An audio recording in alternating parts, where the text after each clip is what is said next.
Hi all, and welcome to my channel, Fred Makes Things. You've got Editing Fred here right at the very beginning, letting you know that the way that I started this video is not how I ended up editing it. So I'm going to re-record my introduction for you all so that we can all start on the same place and have the same understanding. Initially, when I recorded this video, I had thought I was going to be quick and that everything would be done in a clear and succinct manner, but as is usually the case with me, it is not. So this video is going to be dedicated to my trip in general, my time in France and Italy. And then Monday's video is going to be the things that I bought while on vacation. I know I've been saying cat lady, but I don't know where the cat lady box is. And instead of relying on them to get to me in time for a specific upload day, when cat lady appears, we will just have a bonus video for that. So this video is going to be in 6 parts. Part 1 is a little bit of my background, why we went to Europe, basically. Part 2 is a bit of a rant about arriving in France. Part 3 is talking about my time in Lyon. Part 4 is my time in Italy, Lago Maggiore. Part 5 is my time in the Alps. And then part 6 is finishing my vacation in Rennes. Timestamps are on the screen for you in the description box and as chapters on the screen. I don't imagine I'm going to have a lot of random people come in and hang out with me in this video, but if they do, hello and welcome. I'm going to let my video, previous Fred from the past, greet everybody now, and I will be back at the end of the video.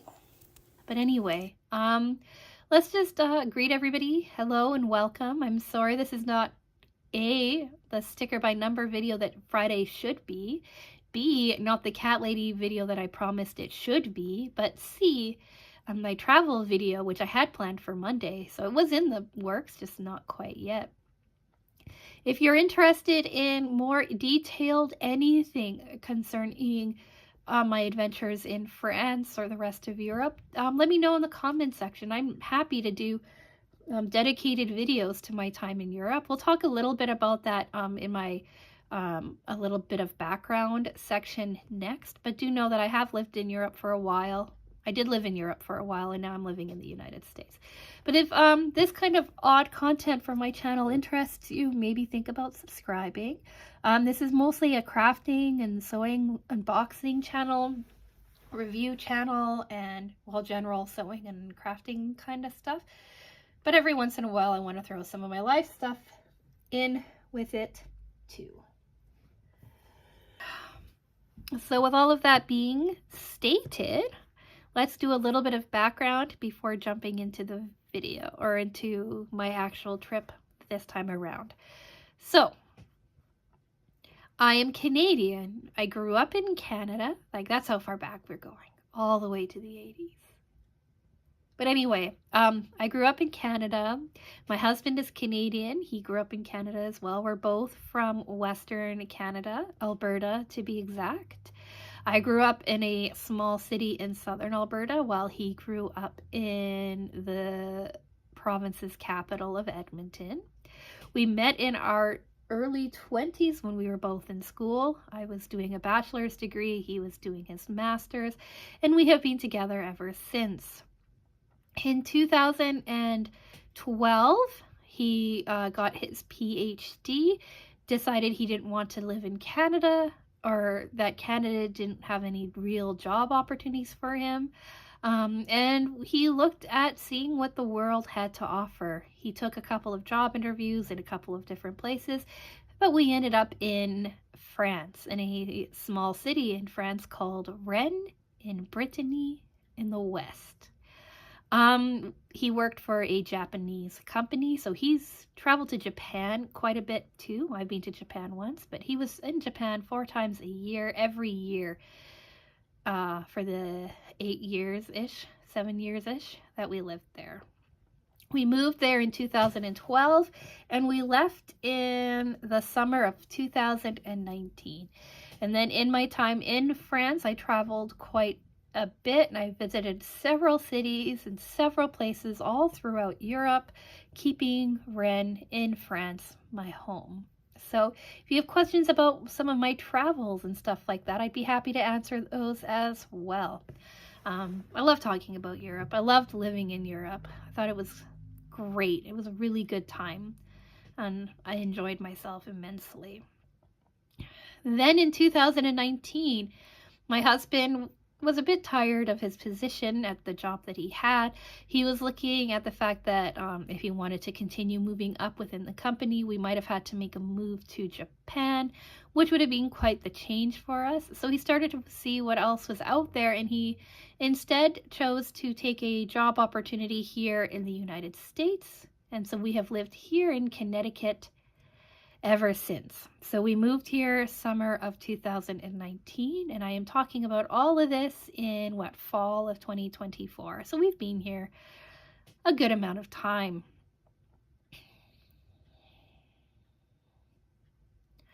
In that time, I've been back to Europe once in the very beginning of us leaving, back in September of 2019. Because I wasn't ready to leave Europe, and when you're moving and you're doing a big move right back across the ocean, you don't really have a lot of time to kind of sit and relax and enjoy the things that you enjoy. So I went back in September on a little bit of a goodbye visit.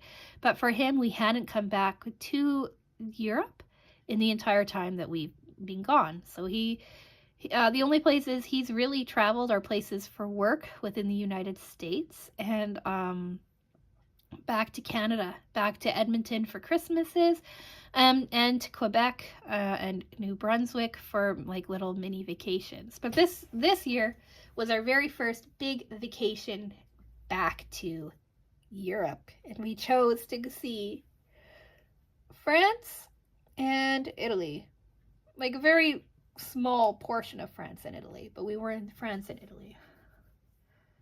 So where did I go in Europe? We went to Lyon, which is kind of in south central France, about an hour and a half, 2 hours outside of the Alps. We were there for a couple of days. Then we went to Lago Maggiore in Italy for 4 days. And then we kind of stayed outside of Mont Blanc and Chamonix in the French Alps. Not kind of outside, about 30 minutes away. Kind of. We'll talk about that when we get to that part. And then we spent 4 days in Rennes and St Malo in Brittany, where we lived.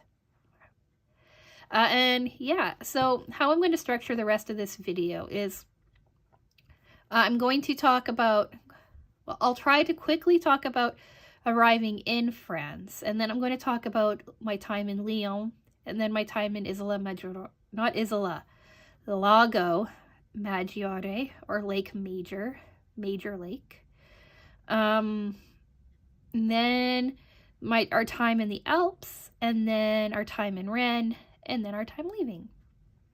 So, yeah. I know I keep promising a haul. You're staring at stuff on the screen. Don't worry, we'll get there. But I just want to cover my travel first, and then we'll do kind of like what I bought second. This is a long video, and for that I am sorry. But yeah, so we left Boston late on Wednesday around midnight, and we arrived in Paris around 8 a.m. the next morning. Maybe a little bit later. 10 a.m.? Between 8 and 10. I don't remember. Jet lag is a killer when you're heading into the time zone. Because, right, France is 6 hours ahead of the East Coast. So, yeah, we got to Charles de Gaulle Airport, and it was awful. I don't know what it is. about France, but they keep their buildings super hot. They're always so stuffy. And when you're hot and you're tired because you haven't slept in on the plane, right? And you're on the plane for 6 hours, and it's just a whole bunch of things going on. Arriving in France, especially Charles de Gaulle, is never a fun experience. Arriving in Amsterdam at Schiphol is a great experience. Arriving in Germany has been a great experience. Sometimes into London can be a good experience, but I cannot remember a good time that I landed in Charles de Gaulle after an international flight like that. Never. I don't think it happens. But anyway, we got off the plane, did the usual walk. I think we even had to use the shuttle to transfer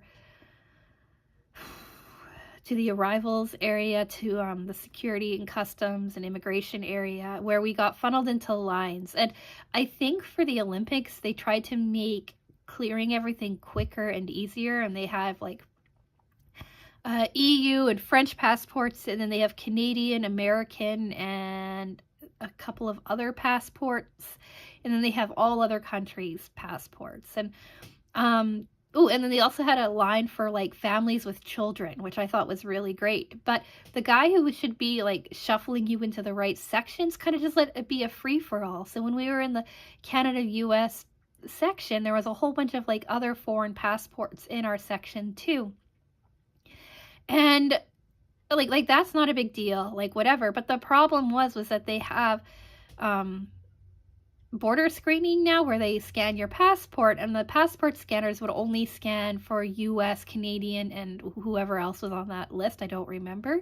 So all of these people who were in this lineup with us couldn't use the scanners like we were using. And then they were kind of being shuffled off to the side, but they were being shuffled into the families with children's line, and it became this giant mess, like a knot of people just piled up, not knowing where they were going. So the Canadian and US passport holders, who should be able to just like go through their line, couldn't. We were stuck there. We were stuck for nearly 2 hours in this control line, and then we were watching another line that was for a different one, having the Canadian and US passport people come through, and when we were like, well, we have those passports, they're like, oh no, you're in this line, you have to stay in this line. Like, it was just a mess. 2 hours stuck in that line, and if they just had better people at the beginning putting you in the right line, there wouldn't have been an issue for anybody. It would all have gone smoothly. But no, the guy at the beginning was just like, yeah, whatever. And so then we ended up starting to worry that our train that we had booked for 3 hours later was going to like leave without us, right? Because we were already there for 2 hours. So we finally get through. Everything is fine. We collect our bags and we go to get on the train. And then the train is delayed for over an hour. And they said, oh, it's a switching delay, but it could be the flooding that they were having in the area as well. Like, who knows? Who knows why? But we were delayed. They said an hour. It took an hour and a half for us to get on the plane or on the train. And then we were off to Lyon. And then somehow on the Lyon train, even though we didn't really have to stop anywhere or were delayed, we got into Lyon half an hour after we were supposed to anyway. So all of this, we should have been in Lyon by 4 p.m. We didn't get into there until about 5:30. We didn't get checked into our hotel until 6.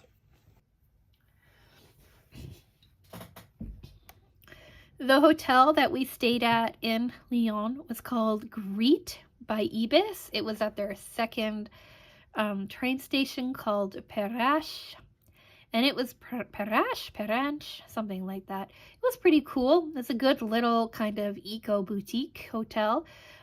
If you are looking at staying in Lyon, I highly recommend it. The prices were good. The staff was great. My husband said the breakfast was excellent. So all that you can want in a hotel. So we got there and we crashed. We slept. We got up. We went to a pizza place for dinner.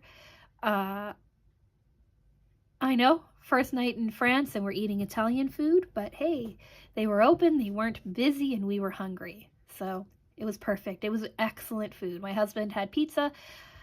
I had pasta. It was awesome. Then we went back to our hotel and we slept until the next day. The next day, we figured out my husband was sick. He assumes he got sick waiting in that 2-hour line because he can't go anywhere, right? And if someone has the sniffles, everyone around them is going to get the sniffles too. So he was sick. He couldn't do much. And I was left to fend for myself. So here we are, 16 minutes into the video, and we're first starting to look at the pictures that I have.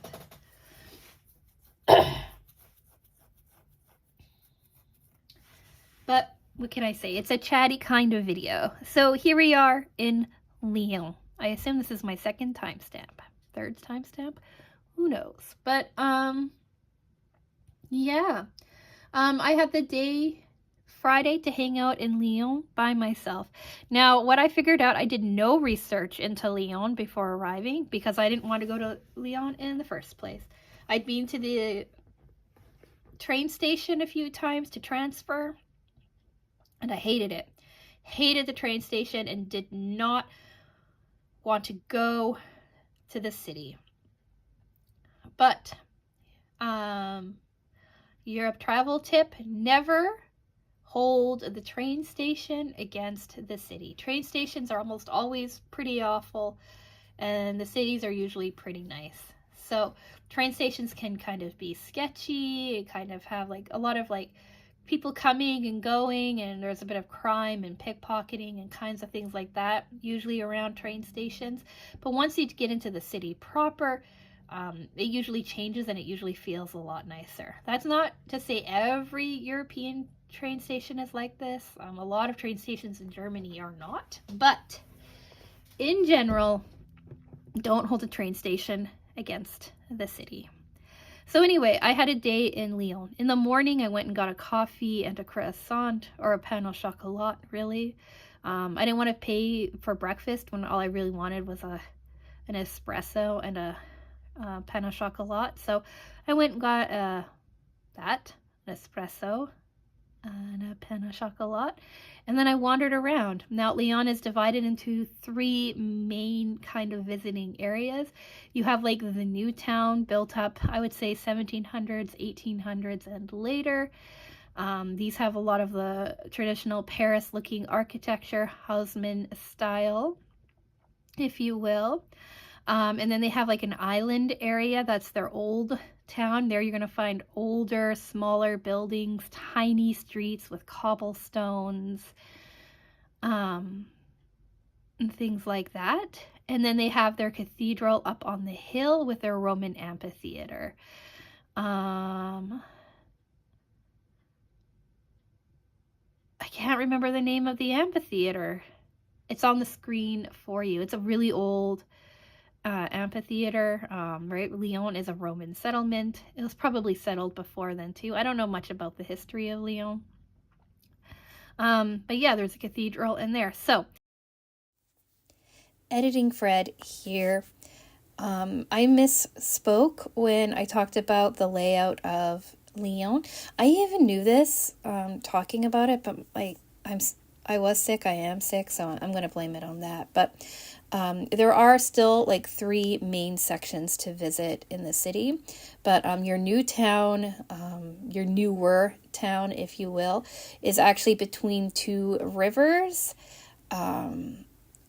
That section was built up after, right there, like medieval older section, which can be found on the bank of the Saône river. If you look at it on Google's maps, it's to the left of the main area. You have your old town, your cobblestone streets, all of that right along the river and kind of going into, I'm guessing, what would have been like a floodplain and a little bit up the side. And then at the top of that area is where you have the cathedral and the amphitheater. Hopefully I don't have to do many of these, but let's get back to the video. In the morning, I kind of wandered around the new city getting my bearings. The city feels a lot like Rennes. It feels like they were built up around the same time.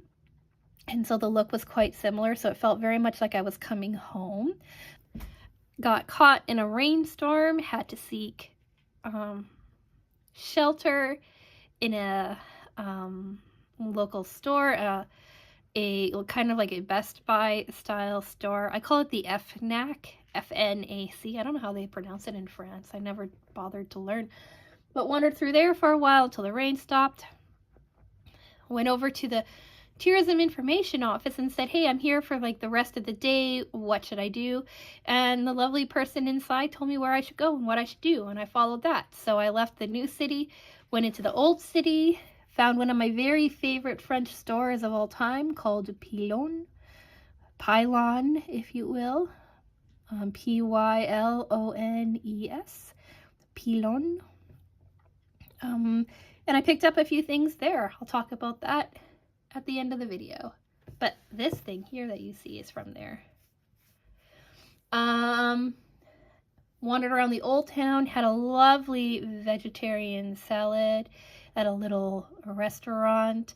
Bought a lovely cat from a lovely glassmaker. So here's the very first thing that I bought on my trip. I usually pick up a cat from cities that I visit and places that I go to. I have a collection, and I thought this beautiful turquoise stained glass number would be this vacation's memento. If I'd seen other cats from other cities that I liked, I would have picked them up, but this is the only cat I actually grabbed. Isn't he pretty? The details are on the screen for you of who I bought them from and if they have a website. It was this really young man who was making them, and when I was in there, he told me about how he makes them all by hand. Each one is unique, right? That jazz. And then I said, oh, I love these cats, but do you have them in a different color? And he said, oh, no, just what you see. And I said, oh, okay. And he said, why? And I said, oh, I really like this specific version of the cat, but you don't have it in turquoise. And I see that you have turquoise over here in this other version of the same cat, right? And he said, oh, well, let me see. And then he opened up a drawer of like 200 pre-made cats. And he was like, oh, here's a turquoise one. And I was like, yeah. So anyway, bought the, I had more of an interaction with the guy, like, what time do you close? I'll come back. But then I thought, you know what? I will come back, but I didn't want him to think he'd wasted his time. So I bought the cat. He packaged it up really well for me. I tucked it into my purse, and then I babied my purse for the rest of the day. So from wandering around Old Town, I then went and took the funicular up to the cathedral. The cathedral is the main thing that you see in Lyon. It's absolutely beautiful. I know absolutely nothing about it, but it does give you a really pretty panorama. So I took a couple of photos of Lyon in general. Went in, took a couple photos of the church. I've been in a million churches. So I took a couple photos of the church. And then I wandered over to the Roman amphitheater. It's built up on the side of a hill. It's being excavated quite extensively. And it's really quite beautiful. So I took a few photos from there as well. Kind of just enjoyed my time in the amphitheater. Then I took the funicular back down. Continued to wander through the old town of Lyon. And then made my way over to their town hall or Hotel de Ville. Took a couple photos there. And then my feet had started hurting halfway through the day, but they'd really started to hurt then. So I decided just to slowly make my way back to our hotel, which is about a 35-minute walk. I could have taken the trams or whatnot, but I decided to walk. Slowly made my way back to the hotel, where I checked on my husband and took a nap. We went out to a restaurant that had a certain kind of meal that Lyon is very famous for. It's called the Lyonnaise bouchon style. It's on the screen for you for typing it out if you so choose. And it's a type of cuisine that Lyon has become famous for, and that my husband really wanted to try. So we went out and we got that. I don't know if I took photos or not, because it was a small restaurant and I don't like bringing attention to myself when I can avoid it. After that, I kind of took my husband on a little mini walk around part of the town so that he could see what he missed being sick all day. He was sick and he was working, right? He took a couple of work days to help ease on the vacation stress. So like on the vacation time stress.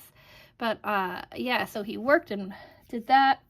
We took some around the town and night photos, and then we tucked ourselves in and went to bed. Saturday, I got up. I showed him what I had seen the day before in a smaller, more concise circle, because he didn't care about the cathedral or the amphitheater. He's seen a million cathedrals. He's been to quite a few amphitheaters. Wandered around, and then we rented a car, got out of Lyon, and went to Lago Maggiore. The drive between Lago Maggiore and Lyon was 5.5 hours. We went through a tunnel called Saint Just or something like that. It's an expensive tunnel. It cost us 54 euro to go through in tolls. It was like that whole day cost us nearly 100 euro in tolls driving from Lyon to Lago Maggiore. We were shocked. We forgot how expensive toll roads can be in Europe. Lago Maggiore is an Italian lake area in Italy. Shocking. Not too far from Lake Como. The lake is massive. It's the second largest lake in Italy. One side is one province of Lombardy. The other side is a province of Piedmont. And we stayed in a little town called Leza, which was right outside of the jewel or pearl of Lago Maggiore called Stresa. And we spent 4 days here. Day 1, we drove around the lake, had some pizza at a lakeside pizza place. They told us they were closing for the season. We were on their last day, so they had a limited menu, but we enjoyed what we had. Listened to some interesting karaoke, relaxed, and enjoyed ourselves. To drive around the lake, it's about 4.5 hours, 5 hours to enjoy yourself. So we did that. We drove all the way around up into Switzerland and then back down into Italy. But yeah, that whole day was just driving around the lake. And then we ate at a little place in Leza for dinner. The next day was another day that my husband worked. So I had originally planned on just boating all over the lake, but I wasn't feeling very good either. I think that I had caught a little bit of what he had. So I stayed in Stresa instead. We had lunch together. He went off to work and I spent the afternoon wandering around Stresa. I saw everything I thought that I could see, and then I came across a little tourist train. And I love little tourist trains. So I took the little train all the way around. It was 5 euros for half an hour. And it was really interesting because in French or in Italian, they told you the entire story of everything. And then they switched to English and they told you like most of the story that they told the Italians. And then in French, they told you a slightly different version than they told in English and the Italians. And then in German, again, it was slightly different with slightly like other information than the other 3 languages, or than English or French. Italians got it all, but the English, French, and Germans kind of got, I'd say, 60% each of the story, right? So there is overlap, but some new per language. And if you heard the hissing, Susie's all up in her feelings because Junior's back home and she's not thrilled about it. Yeah, so I liked Stresa. It's very much an Italian tourist town. For the last little bit of my day, as I sat again in a lakeside bar, had a couple of spritzes. I had an Aperol spritz to start. Then I learned about a limoncello spritz, which I also had. And I made friends with the local sparrow population. And the picture of the sparrow you see is the little jerk face who kept trying to steal my chips. He got one. He got a big one. And then he kind of hung out trying to steal more. So, yeah, that was that day. And then our last day in Lago Maggiore, I decided to do the boat tour that I'd meant to do the day before. My husband was feeling better and wasn't working, so he decided to join me. And there's a special ferry kind of style boat that's operated by the official ferry provider of the lake called, I don't remember. Name is on the screen for you. But they have this one boat that they have like nice lovely times and stuff for you to go through to go see the 3 islands. They've got this big island, Isola Madre, I think it's called, and it has botanical gardens and an old Italian villa on it, or palazzo. And then there's a second island called Pescatori, Isola Pescatori or something like that, the fisherman's village. And then they also have a third island called Isola Bella, or Beautiful Island, which is owned by the same family that owns Isola Madre. But anyway, you could take like a ferry tour, and you can go to the one island, wander around, and then you have a specific pickup time to go to the next island to wander around. Then you have a specific pickup time to go to the third island to wander around, and then you get picked up and you go home. And it leaves at 10:30 in the morning, and we got there at 10 to make sure we figured it all out. But one thing that some countries do really well, and Italians are so good at this, is they try to give you like this false sense of like a panic, right? Like they have like a very good panic style of selling you things. Not everybody, not all of the time, but definitely in high tourism zones this happens. And this is, Lago Maggiore is a very high tourism zone, very rich tourism zone, like full of rich people tourism zone. But it's like high pressure tactics. And normally when living there, you know to like walk away from those high pressure moments to go find what you were looking for. But I don't know, I was feeling off, he was feeling off, we weren't used to being in Italy, and we went with this guy who's like, yeah, the boat's leaving, and we went and paid him instead of paying the official people that we wanted to go with. And as we were getting on the boat, I was like, wait, this is wrong. But it was already too late, we'd already committed, and we were on our way to Isola Madre. And you had to pay to see the botanical gardens and villa palazzo. So it was beautiful. It was expensive, but it was beautiful. And right then we decided we weren't going to pay to see Isola Bella because we don't need to see 2 sets of gardens at the same time. But we wandered around and we enjoyed ourselves. And then we saw that we had just missed our boat. And we were like, oh, okay, we'll catch the next boat. 2.5 hours later, the next boat hadn't come. We ended up taking the ferry that we were supposed to take in the first place back to the mainland. We skipped the fisherman's village. Here's a photo of it. But we skipped that. We skipped Isola Bella. We had already planned on skipping that, but there's a photo of that. And we went back to the mainland because, like, where was our boat, right? The boat said they come every like 40 minutes or something like that. Like, where was our boat? There was no indication of times or anything. And when we got there, my husband got into the fight with the guys, and the guys were like, well, I was there, but you weren't. But we were there. We missed one boat. There was supposed to be a boat after that. He showed us the timetable on the little card he gave us that we had missed the first time. That's our fault. We get that. But there was supposed to be one at 12:10 that we missed, and then another one at 1:40, and we were on that island waiting until 2:30. So where was the boat? And then the guy's like lying. It's like, well, I was there, but you weren't. And it's like, we were there. We sat there. We waited. So we're now going to start fighting with, or trying to get a charge back through Visa, because the guy's like, oh, I'll refund you €4 each because of that. But it's like, no, we paid €16 or €15 to take this boat out, which I know isn't a whole lot of money, but it's still money. And it's like, how many people have they done this to?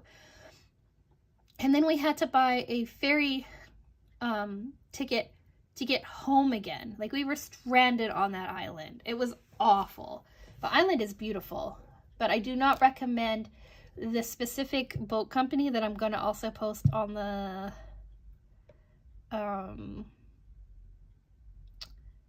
screen for you. It operates out of Streza. There's other boat companies that operate out of other places on the island, and they all looked like they were doing really well. We all saw them come and go quite a few times while we were waiting for our boat, but our boat is rated like 2 stars on Google. But we fell prey to that whole high pressure sales tactic of let's go, you're gonna miss your boat kind of situation, which we knew we shouldn't have done, but we did. So yeah, that was our last day in Streza. We went out for lunch at a different place in on the island, or out for dinner at a different place on the island called like Arona or something like that. It was beautiful. We enjoyed our time. And then the next day, we got out of Italy, drove back to France and stayed outside of Mont Blanc. So we took our time getting to our next hotel. We drove a really beautiful pass. The Mont Blanc tunnel was closed, so the detour was absolutely stunning. We got to see parts of the Matterhorn off in the distance. We got to see parts of Mont Blanc off in the distance. We got to climb these really beautiful mountains. It was absolutely beautiful. It was a beautiful drive. We hit part of Switzerland again, and then into France. The drive in France was absolutely stunning as well. We drove through Chamonix. We stopped at a rest stop for Jeff to use the facilities, and I took some pictures of a snow-capped Mont Blanc. And then we drove to our hotel. It was a Best Western. It was called Auberge de l'Orangerie, or l'Orange. Yeah, Auberge de l'Orangerie. Oh, I cannot speak. We stayed there for 2 nights only because we weren't sure. And yeah, we drove around the valley on our one day that we were there. Saw some more mountains, saw some really beautiful sights, and then we went out for an amazing dinner on the side of a mountain, where it was us and another French couple. We were the only 2 in the restaurant that night. They were getting ready to close for the season as well, and we said to the waitress, we will eat whatever you want us to. Like, you tell us what we should eat and we will eat it. And she was so excited, and she brought out fondue and another dish called reblochon, which is cheese mixed with potato and a bunch of other really good things baked like a casserole. We had really good wine. I drank most of it because Jeff was driving. The fondue was probably the best fondue of my life. It was so good. Cheese fondue, so good. And then we went back to our hotel and we slept. And then the next day, drove back to Lyon. Dropped off the car, got hit with a $500 damage fee because there was a scratch on the hood of the car that we couldn't prove was not us. So that was fun.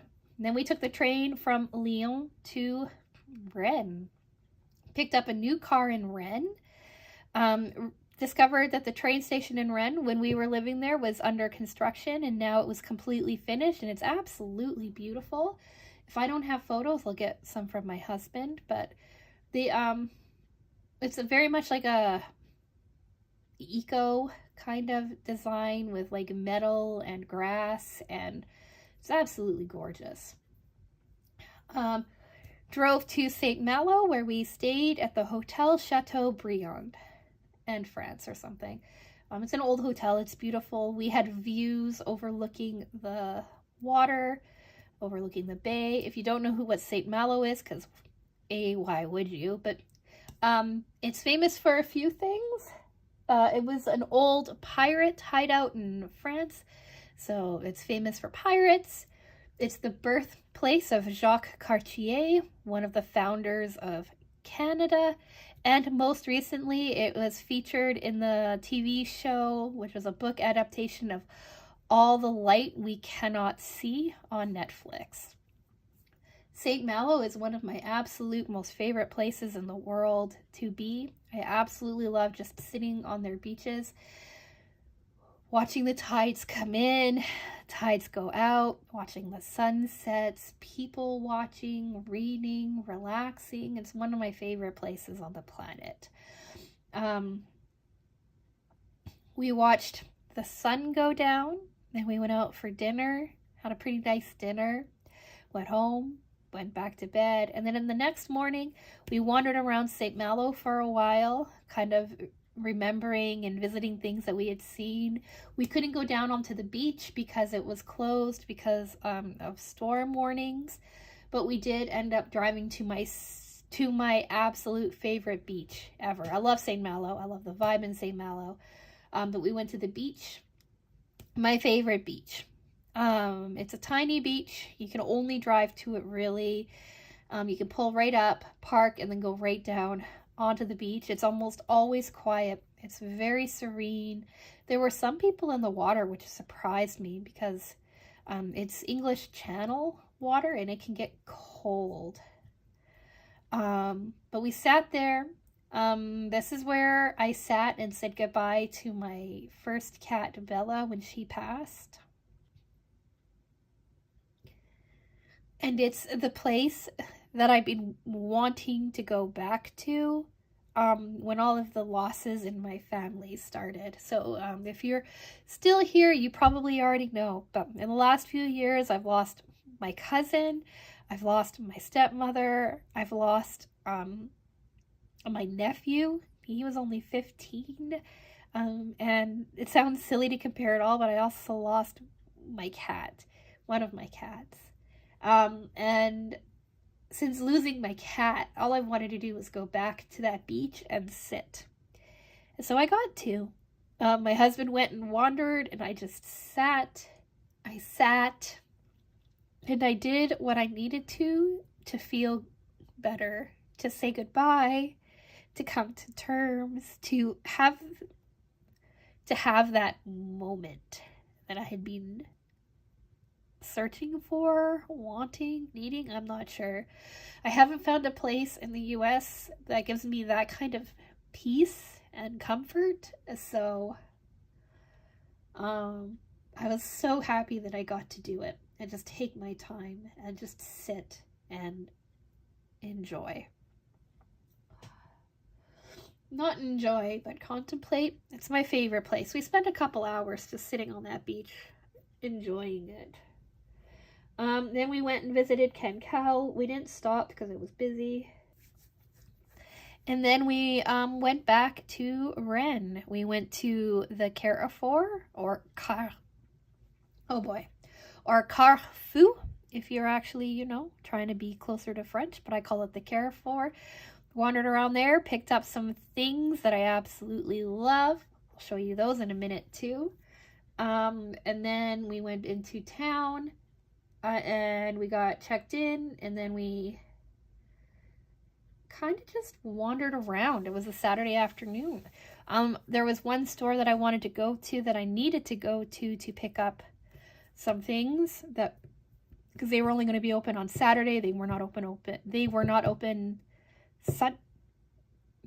Sunday, Monday, or Tuesday morning, which were the last days that I was going to be in Rennes. So I went there. And then we went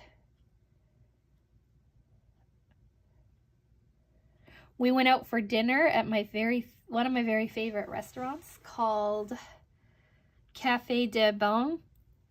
Love that restaurant. We go there all the time for birthdays, anniversaries, just because kind of moments. The owners there are super nice, super French, but super nice. Had a really good meal, then went home and went to sleep. The next day was Sunday. It was a little cold, a little wet. France tends to be closed quite a bit on Sundays. So we went to Tabor, Parc du Tabor. It's a beautiful park. It's considered one of the most beautiful parks in France. I concur. We sat there for hours, relaxing, kind of just enjoying the sights, enjoying the sun. We went from various spots to various spots. We went out for lunch before that and had crepes, but really Tabor was it. We walked to the park we went to the park that was behind the house, the apartment that we used to live in, but it was starting to rain and get cold, so we didn't stay there very long. And then we went back to our hotel, relaxed for the afternoon. And then we drove to Cancale, which is another seaside town right across from Mont St Michel. Really, you could see Mont St Michel in the distance. Had dinner there. My husband got to eat oysters. You can get oysters for cheap from the oyster sellers, and they crack them open for you, and you can sit on the beach and eat them. So my husband did that. Had dinner. Tried to see Mont St Michel all lit up, because Mont St Michel lit up is absolutely beautiful, but the lights were turned off for some reason, which was annoying. Then we went back to our hotel and relaxed for the rest of the night. Then came Monday, our very last day of our holiday.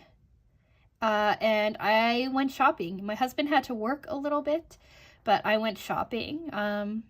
Couldn't find what I was looking for. Did stop off at one of my favorite souvenir shops where I got these things. Went to another one of my favorite shops. Didn't find anything that I liked, but that's okay. Ate at my very favorite sandwich shop. Enjoyed that immensely. Saw the finished construction of Place Sainte-Anne. It had been under construction almost the entire time that Jeff and I lived in Rennes. They were putting in a new metro line, and that was one of the main hubs. So I got to see that, take photos, just relax. Went back to Tabor, hung out for a while by myself. Made my way back to the hotel, and then we went to one of my husband's friends' houses for dinner, where they fed us, and we had some fun and some good conversation, and then that was basically it. The next morning we packed up, took a train back to Charles de Gaulle. Got to sit in in a lounge, because my husband used some of his frequent flyer points to get us lounge access. And then we flew home. And somewhere along the lines, I got a head cold, and that is what I'm dealing with right now. So that was my trip. That was longer than I expected it to be, but I should know better. I always talk too much. Editing Fred here. This is where this video is going to end. From this point on, I talk about the things that I bought. And like I said in the beginning of this video, that video will be available for you on Monday. There's still a lot that I end up talking about, and rather than forcing it all together in one giant video that will take me another hour to edit, I am splitting everything up. So I'm going to say here, if you want to see Monday's video, if you're interested in the actual sewing and crafting content that I normally do think about subscribing. Monday, like I said, is going to be what I bought while in Europe. I don't have a title for that yet, but I'm sure I'll come up with something by then. Wednesday is going to be our Sewers Club project review.